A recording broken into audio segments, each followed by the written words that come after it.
अस्सलामुअलैकुम वरहमतुल्लाहि वबरकातुहू। मैं डॉक्टर अमरीन पैगाम ज़िंदगी में एक बार फिर से आपका खैर मकदम करती हूँ। पैगाम ज़िंदगी के ज़रिए से मेरी कोशिश रहती है कि मैं हर तरह के हर मौजू पर आपसे गुफ्तगू करूँ, और ये भी एक हद तक कोशिश रहती है कि वो मौजू हमारी ज़िंदगी से मुताल्लिक़ हो, कहीं ना कहीं हमारी ज़िंदगी से रिलेट करता हो। और आजकल हम देखते हैं हमारे घरों में इस तरह के जुमले इस्तेमाल होते हैं जो कि हमारे अकीदे को कमज़ोर करते हैं। और जाहिर सी बात है, घर में बच्चे भी मौजूद होते हैं और उन बच्चों के जहन पर वो एक गहरा असर डालते हैं और वो इन चीज़ों को बिल्कुल रियलिटी समझते हैं। और जाहिर सी बात है, क्योंकि हम उनके बड़े हैं तो वो हमारी बातों को हर हद तक सही मानते हैं।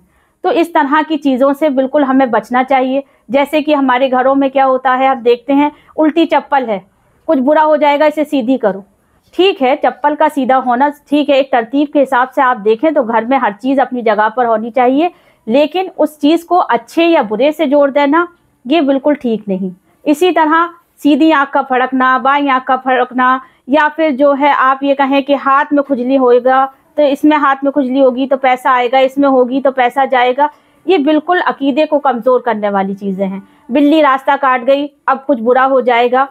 आप यकीन जानिए, अपने बच्चों को इस तरह का स्ट्रॉन्ग ईमान दीजिए कि जो भी अच्छा होगा वो अल्लाह की मर्ज़ी से होगा, और जो भी आजमाइशें तुम्हारी ज़िंदगी में आएंगी वो भी अल्लाह ही की तरफ से होंगी। तो जब हम अपने बच्चों को अपब्रिंगिंग करें तो उनको जो है एक स्ट्रॉन्ग बिलीफ दें, उन्हें इस तरह की कमज़ोर बदअकीदे चीज़ों से बहुत हद तक हम इस तरह बचा सकते हैं। इसके साथ ही जो नबी करीम सल्लल्लाहु अलैहि वसल्लम ने अपनी ज़िंदगी में किया तो उसमें एक लॉजिक था, या नबी करीम सल्लल्लाहु अलैहि वसल्लम ने जो भी चीज़ें करने के लिए कहीं वो एक लॉजिकली बिल्कुल फैक्ट चीज़ें हैं।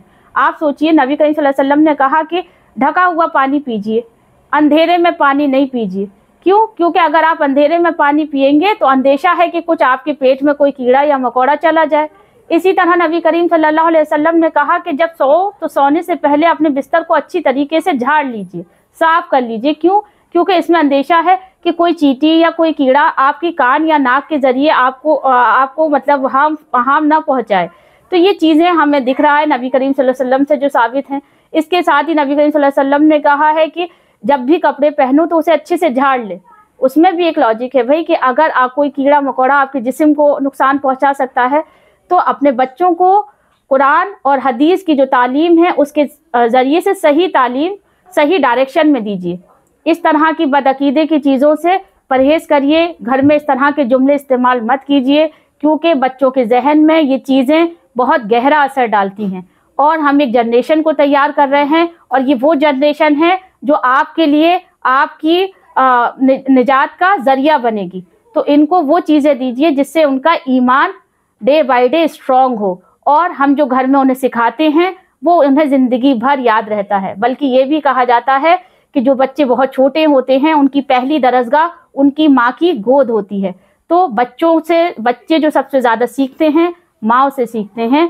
तो माँ को चाहिए कि वो घर में ऐसा माहौल क्रिएट करे जो पूरी तरह से इस्लामिक हो और कुरान और हदीस के अकॉर्डिंग हो, उसके अगेंस्ट ना हो।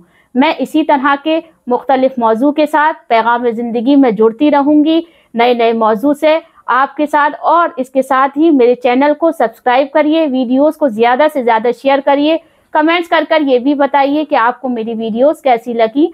जज़ाकल्लाह खैर।